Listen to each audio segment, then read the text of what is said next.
Hello everybody, welcome back. Hope that you guys are having a wonderful day. So today, I'm just painting something very colorful, very fall-like, something different, just having fun. So let's put in some Prussian blue here. And let's just kind of move the paint around, just like that.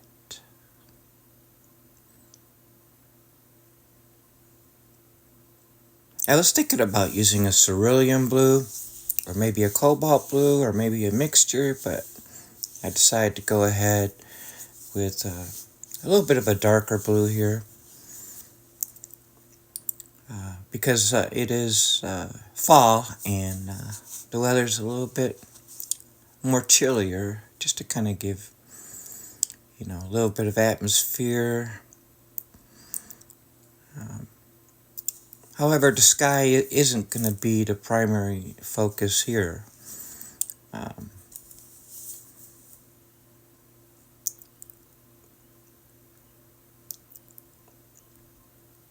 So I mixed up this color here. This is burnt sienna with a little bit of Prussian blue and some alizarin crimson. I want something fairly dark and warm.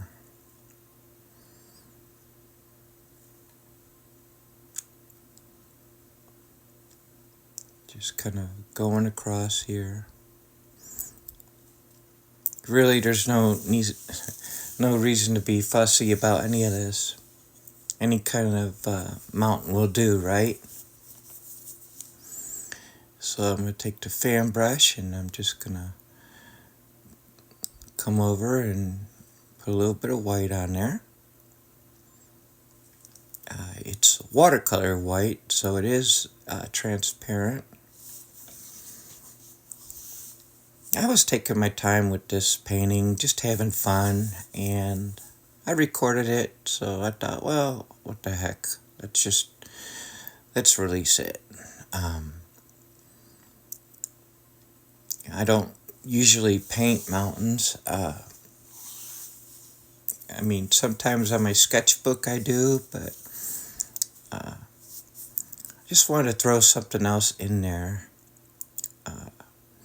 So with a little bit of the Prussian blue with the white, I grabbed it from my palette and putting it on the shadow side of these mountains here. This mountain, range, just having fun with it. That's the whole idea about watercolors, right? About any kind of paint, really. Unless you're commissioned to do something, it might still be fun. But just having fun. Literally put your finger on the paint. Watercolors are not going to hurt you. They're easy to clean up. And most of this mountain will be gone anyways during this painting.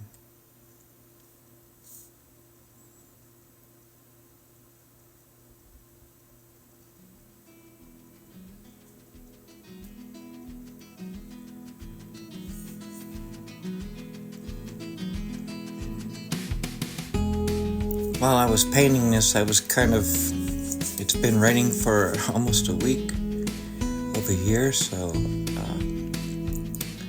it was kind of hard. It's been kind of gloomy, so I had to watch the lighting so that there wasn't any glare in here. So I went ahead and put some burnt umber in there, and I'm putting some gamboge in there. It's like a reddish yellow to get these fall-like colors. And so I'm like, okay, we got some fall colors in there. Now let's push that tree back a little bit, or that group of trees. So I went with straight Prussian blue over here in front of it, off to the side. Now I'm looking for the highlights here. So, but this is a pale yellow. It's I don't know how many shades lighter than your lemon yellow, but it's pretty close. So I'm wanting to separate the trees. Also, it's very important to leave some of the dark spots in there. That gives it some depth and perspective. So I was like, okay, I'm gonna put some highlights on here. I didn't clean my brush, so there's a little bit of blue with the pale yellow on there. And I'm just kind of going back and forth here, pushing this mountain back a little bit, getting more of the fall colors in.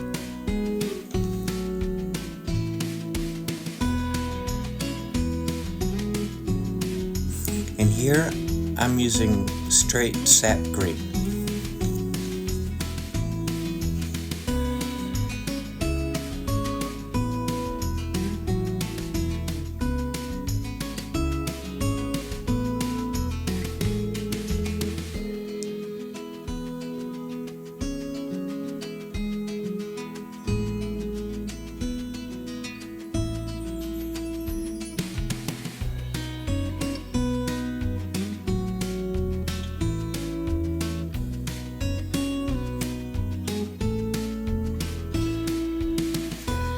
Using the same color I used for the mountain, now I'm going to bring up some trees to kind of push the other trees back a little bit.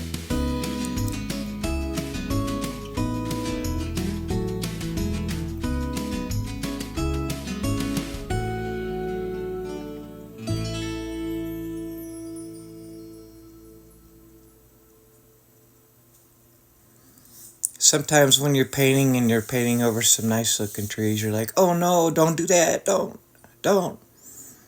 But sometimes you have to push certain things back and to create depth and, into the forestry.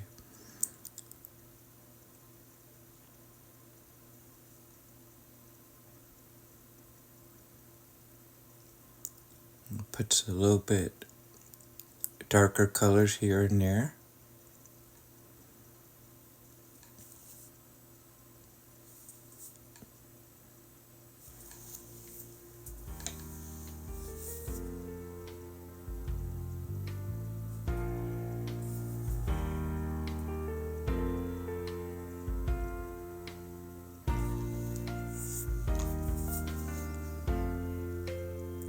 So now we'll start on this side, putting in some muted colors here. Basically what I'm doing on this side is setting up, putting in some shapes, and then I'm setting it up so I can add some more color and more trees. Using a chip brush. So here comes some of the gamboge.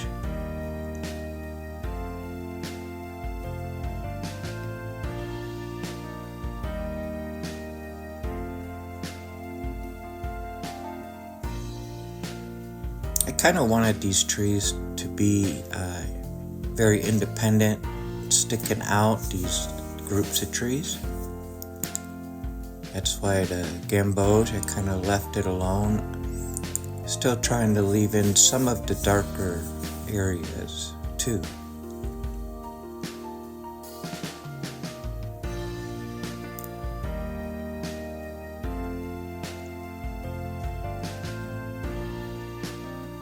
One of the most fun parts that I enjoy about watercolors is mixing it on the paper.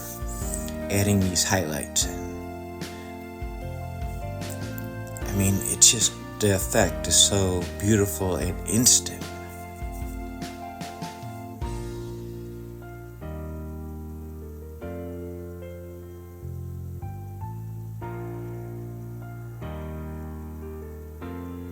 Again, trying to leave some of the darker areas in there too.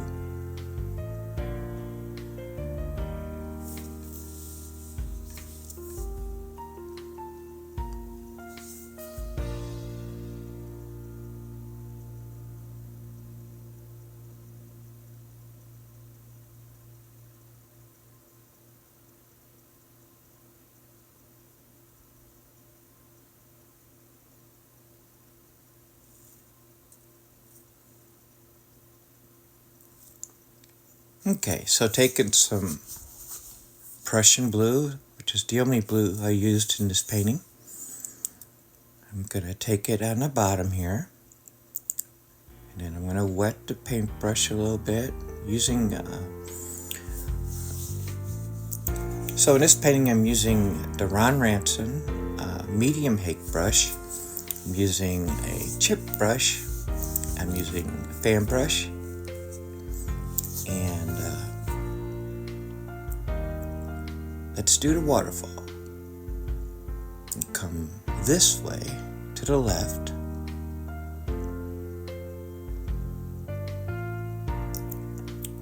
And then we'll just kind of put some white on there for some little bit of splashes here and there.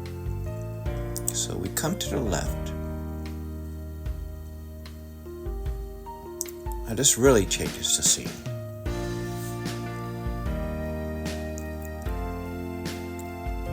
And then over here, we'll come to the right. I'm using 9x12 cold press paper, watercolor paper. It's not cotton, so it is the wood pulp. So I started the waterfall by kind of coming off to the left, kind of went straight, and then at the bottom bring it off to the right. I get a nice sheen in this water here, a little bit of mist effect. And then from here, we'll just add a few extra things here to make it a little bit more interesting. Just playing around with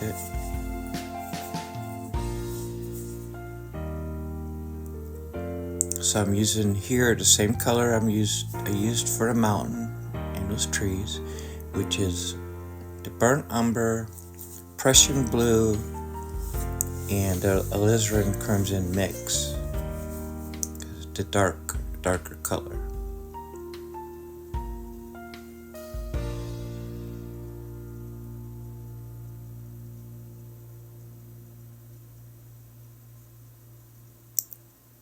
Just putting a little bit, maybe a tree trunk here, just to kind of give ideas, suggestions. If you enjoy my video, my paintings and my videos, please consider liking and subscribing. I really appreciate it. And I'll let you watch this, and I wish you a wonderful, most peaceful day. Sincerely yours, John. Bring down some of the reflections and kind of move it off a little bit. Give it even more depth.